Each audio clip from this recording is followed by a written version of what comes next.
Alright, apparently I had too many videos on my phone, and I just deleted a bunch of them because if I haven't posted them by now, I'm probably not going to. So I will try to label these because I don't know how to merge two videos, but I was just talking with you guys on the 028 Super that I'm working on, and I don't know exactly where we are,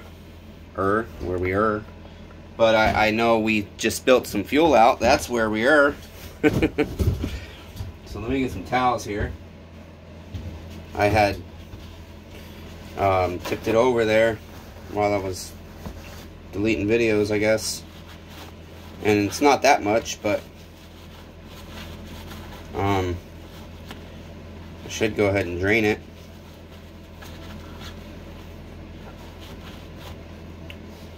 So basically, yeah, I told you guys about the kill switch and I fired this one up. And then while I'm up, I'm going to grab, just kind of show you guys some of the stuff I buy sometimes. And my reasons don't always make sense, but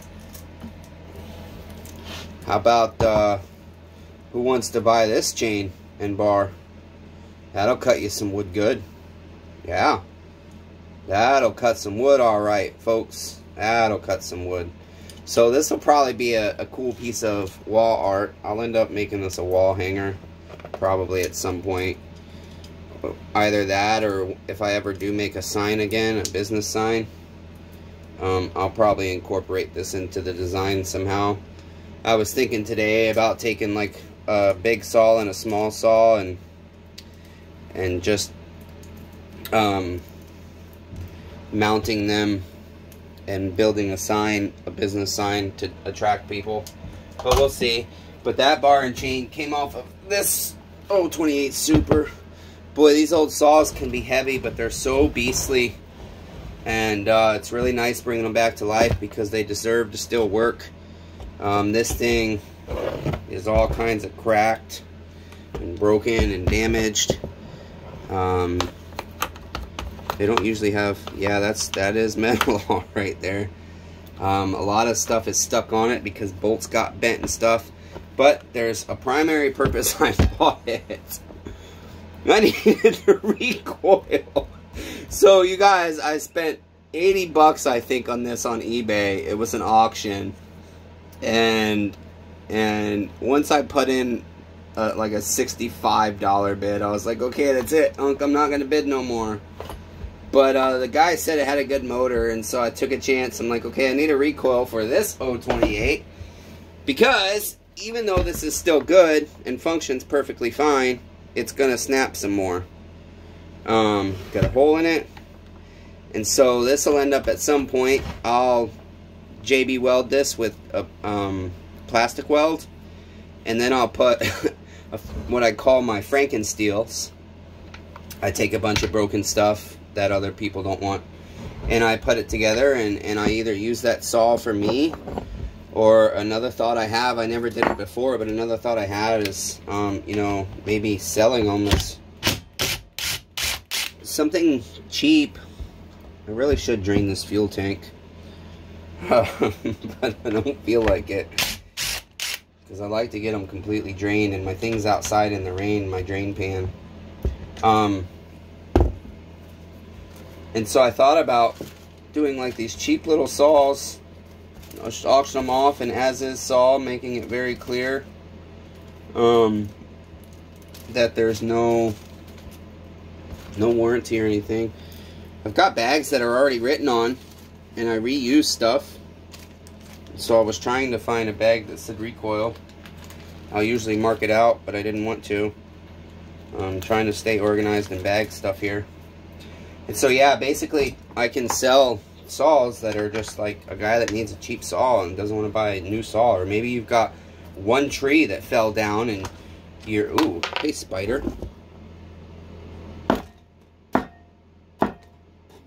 Wow, looks like a crab. Wow, he was hard to kill. Okay. Anybody hungry? Want a spider? You know, if you've got like one tree you've got to cut down or something, you just want to buy a cheap little saw if you're never going to use it again. And so that's a thought. I might do that. with all my broken stuff at some point. Just throw stuff together, because I won't sell a broken part, but I mean it's still functionable, and I can JB weld it and stuff. So a lot of guys, they don't care. Like, you know, for example, let me show you one other thing, the kind of stuff I'm talking about. A wrap handle, somebody, this is from a 310, and it when it was on the saw, it held together good, and so you can JB weld that and keep the brace on it, and you know, maybe give somebody a cheap saw. So anyways, right now my parts cleaner is full, so I'm just throwing everything in a bucket. My parts cleaner, I've got the Harbor Freight parts cleaner, you guys, and I did a review video on it, but I never posted it, so hopefully I'll do another one. It's not too bad. It's a water-based solvent parts cleaner. Don't love it, but I also don't hate it. It makes life a lot easier, because I like cleaning saws up. So essentially, this 028 is running, and what I want to do is I'm gonna break it down. I'm gonna get it nice and cleaned up. I'm going to get it down to the cylinder and stuff so that I can access the crank seals easily in case there's an air leak. And then I'll vacuum and pressure test it. But I usually just replace, like, these are, you don't have to, if I don't have to split a crankcase, I don't like pulling rings like an 024, things like that. I really don't like pulling the rings. But like the MS280, it's, the pan sits on top of the crank, or on top of the case, and that's kind of nice when you have something like that. This one, I don't believe it's the case. I haven't worked on one of these in a long time, so I don't know for sure, but yeah, tearing it down to get to everything, and plus since I've got to replace the coil anyways, and since I rebuild stuff, that's what we'll do. See, so this one already says coil in it, which is kind of nice. And a lot of these bolts are interchangeable, but it's just easier for me if I do it this way. I don't like these flywheel bolts, simply because you can't put a socket on them and beat them like I like to do. I think that's not the proper size. Usually have one I use for these types of saws to pull the flywheel, and I don't see it.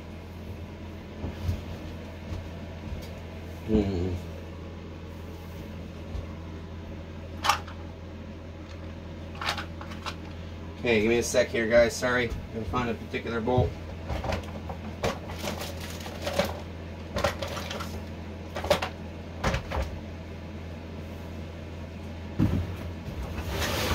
I had a flywheel puller in the past. I honestly have decided they're a waste of money, because I never used it, so that's why I haven't bought another one. But I guess right now it really wouldn't be a waste of money, because I could use it on these ones instead of having to dig up a flywheel bolt. And I'll show you guys what I mean in just a sec when I pull this. And I just got to remember where I pulled this from. No, I really don't, but these have a lip on them, like essentially a built-in washer that your socket can sit on. This one does not. And the other thing I don't see, there it is. I don't recommend using an impact to take apart and put chainsaws back together. I strip bolts quite frequently. But with my nerve damage, it is what it is. Alright, so no lip, and you can't pull the flywheel the way I'm about to show you to pull a flywheel with that kind of bolt. And usually they come pretty easily. Hopefully this one comes easy. But who knows, let's see. So I will grab, I do kind of want to show you guys this part. I will grab it right here in between the two. You can grab it here too. I'll grab it right here, and I usually grab it against the handle because then I can keep my hand out of the way. This bolt will go on it thread it just enough. You don't have much on these, so you gotta thread it just enough to be able to work with it. Usually you thread it to where the top of the bolt is flush with, just shy of flush with the top of the nut. On these ones you don't have that much room. And I've never had a problem. I mean, I say that and praise the Lord that I'm still not gonna have a problem with this one, in terms of, and you can tell I beat this socket a lot. She's getting mashed up pretty good, but I've been beating on it for months, so I guess Colt Bolt's not too bad of a brand. I've never had a problem with only having that bolt on halfway, so I'll just grab that and I'm lifting basically as much as I can here. Hit that. I think it popped on the first hit, but a little security measure there, hit it a couple more times. And voila, flywheel's off. Oh yeah, this definitely didn't have no leak on this side. Nice. Yeah, it'd be nice if I don't have to replace rings on these. I hate doing them when you got to pull them out of the crank. If I'm splitting the crank, I don't care. It's not as bad. So this is part of the, so to share another struggle with you guys, this is part of the struggle I have doing videos. Is when I'm doing a saw, I'm just trying to look at the saw. I'm trying to pay attention to things. I'm trying to examine things. And I feel bad if I'm just sitting here absolute dead quiet. But I'm trying to let you guys in and see if you guys have any interest in being let in. It would be nice to get some comments on some of the videos if you guys like them, dislike them. Click the like, subscribe to my channel if you want. And if it grows, we'll buy a camera. And we'll try and do specific videos if people have requests. If you want to learn something, I'm not a master. I learn new stuff regularly. But if I know how to do it, I'm willing to share my knowledge. And I gotta give a shout out to my man Tin Man Saws. Don't know him, never talked to him, never met him. I just know that he's brought me encouragement on times I'm feeling down and can't figure something out, confused, frustrated, discouraged. Watch him, and he does some instructional videos that I think are amazing. Like, I just learned from him about, which I knew it in the past, but that's the thing, is since my accident, I'm relearning a lot of stuff. Guy literally had to learn how to walk again and use my arms again. So, I'm also learning that my memory is not serving me as great as I thought it would, but I'm going to turn this little heater off because it's plenty warm in here. Now I don't feel like I have to talk as loud too. I feel like I'm yelling. So Tin Man Saws, he's on YouTube. That's his YouTube channel, Tin Man Saws. Go check him out if you like small engine stuff. He does a, I believe it was him. I saw a carburetor adjustment video once, because I was just, over the few months while I was buying stuff up and not working on anything yet, I was trying to refresh my memory on stuff. And so I come across one of these videos about carb adjustment he did, and it just was amazing, very detailed. And I like him because he's literally all about listen to the saw. And I like that because you got to listen to the saw. You can use a tack all day long. Get yourself a digital tack, fine. You can do that all day. You can set it to its factory settings, fine. I don't have a problem with that. Your saw might have a problem with it though, because what's the weather like? You know what I mean?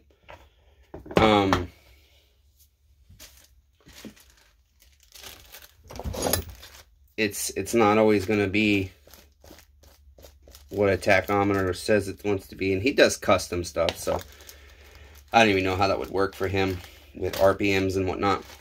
But anyways, it's a good channel, and I'm not trying to, like I said, I don't know the guy. I'm not getting paid to say anything about his channel or anything. I just think he's a really cool dude. And he's Canadian, so he's really nice. He's a really nice guy. I like him. So you guys should go check him out. Anyways, he knows a lot more than I do about saws, probably. So back to this 028. I'm just kind of taking some things apart. And let's see, we're at 15 minutes. I think the other video was already at 20. So I'll probably stop soon. But we're going to rob this one I showed you guys that was run over for some wiring. Probably just take the whole coil. Because, yeah, this one is not one that plugs up. I could splice a new wire on, but it looks like they've done that a few times. And then this, again, at some point, probably a Frankensaw. I'll put a tag on that. Well, I'm going to put it in this bin for now. I'll tag it later. But I'll put a tag on that and put it up with all the broken stuff. Put a tag on it so I know what it came from. It's unfortunate. I was hoping to get another good filter, but the filter's crushed too. And it's got such a weird curve in it. So it's trash. Trash bin there. And that goes in that bin. That's usable still. This has an AV. It has something missing there. And I'm not, like I said, you guys, I'm not an expert. I don't know every single saw, every single way. Yeah, that's a top cover bolt. So there's a little bit difference in these two top covers. Oh, that one's cracked. See, that's the thing. I didn't notice that top cover's cracked. So I'll use this top cover because it's in good shape. And we'll use this top cover because that one's broken. You can see if I turn it this way. And I didn't notice. Sometimes there's an AV buffer there on some of these newer saws. So I thought that's what that might be, but it's not. So I'm going to leave that on there for now. I'm going to take this grommet off here. This washer, spacer, whatever you want to call it. Maybe. There she goes.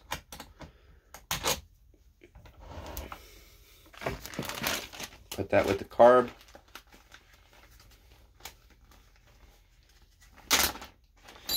And then I got dozens and dozens of AV annullers. But guess what? I don't have this one. Right here, there's an AV annuller. And this one is just probably going to spill some fuel again here. It's okay. Help clean this all. This one's just cracked up. So it needs replaced. And this one looks like it got crushed, so it's not going to be no good. So that's a silly $15, $20 part I'll have to buy. You came out of the chain brake handle. Yes, I forgot to mark this. This will go with the recoil bolts.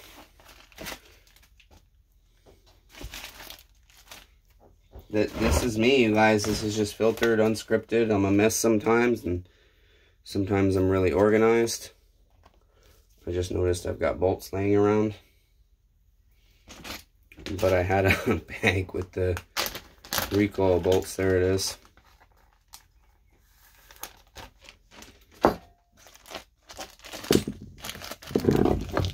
Yeah. You guys want to see what I do with my flywheel nuts so I don't lose them? I'll show you. I show you the best trick in the world to not lose your flywheel nut. I don't think I've ever lost one doing it this way. And I'll put it right into the parts washer and everything like that. And it just never seems to go nowhere. It's just a strong magnet. That's that. I have a little gray crate or basket somewhere for my parts washer. Because usually the metal parts, I'll go scrub them through that stuff first, and then I spray them with the brake cleaner or parts washer after the fact, because I'm still building back up. Like, one of the struggles I have, you guys, I want to be doing restorations too, and I don't have right now a sandblaster. I like to sandblast the metal stuff. It's so much easier than sanding. I just don't have the strength to sand everything by hand. And then I also don't have an ultrasonic parts cleaner. I like to have a little one for when I have a carb that just won't work right. It's also very nice for cleaning clutches and things like that. And so that's part of the planning the new shop.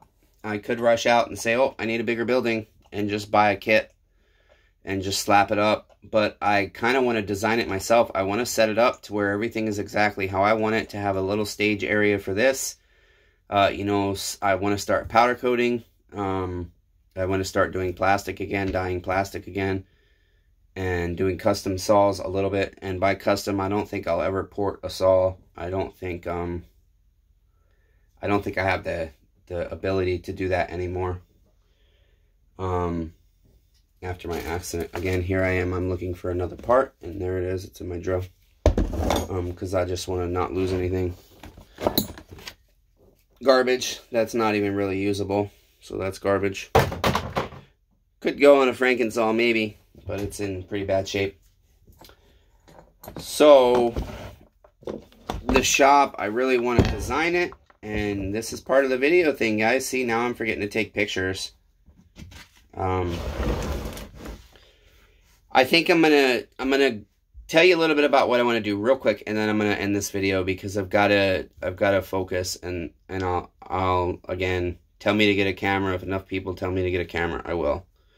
I'll break down and buy one, but I'll need recommendations, and I don't want to spend more than like 200 bucks because I'm cheap when it comes to that stuff. Because things break. So I want to have a staging area in my shop for powder coating. I want to have a staging area for water-based parts washer, and then the solvent-based, the petroleum-based solvent parts washer. I want to have an ultrasonic parts washer, just a little one. I also want to have a deep well sink for when I can't, with high pressure, for rinsing parts off, the plastic parts, after I scrub them clean. Right now I'm using a pump sprayer, and I have to do it just outside the door if it's raining or something, because it's difficult for me. Our hose spigot on the house is not working, and then the one on the pump house is real low to the ground and real hard to turn on and off. And with random freezing nights here, I don't like leaving it hooked up. So right now, sometimes I use the pump spray to rinse the parts off. And so I want to have that area. And then obviously I want to have a separate bench. I used to have a separate bench. You guys can see, if you see pictures and stuff, you can see I put these tiles on. These ones I've just left on now because they're so dirty. But they're just floor tiles because I like to work on a clean surface once the saw's been cleaned and rebuilt. And so I like to have two separate sets of tools for dirty stuff and for clean stuff. And so, yeah, big plans, but I like things organized. I don't function well in chaos. And that's part of why I'm flustered right now, is everything's a little bit chaotic on my bench. It's not clean. And so we'll see what happens, but I do gotta take pictures, guys, and I forget to do it. I noticed my picture taking is lacking in my last couple of saws because I was trying to do the video thing. So I will hopefully post these two videos after church today. And again, smallengineredemption@gmail.com. If you want to sign up for a Discover It card, we both get a $100 statement credit right now if you get approved. And that comes pretty quick. If you want any of the saws I have for sale, we have the Johnson Red. Up there, we have the Johnson Red CS2137. We have the MS271 with a 20-inch bar and chain. Or if you want something smaller, I can get you that. We have an MS280 with a 16-inch bar and chain. I believe it's 16. It might be 18 now that I'm looking at it. And then we have an MS180 CBE. And there's a little bit of my shed, you guys, my shop. So, okay, God bless you guys. Be well. If you want me to get a camera, tell me to get a camera. I think that's it. Okay.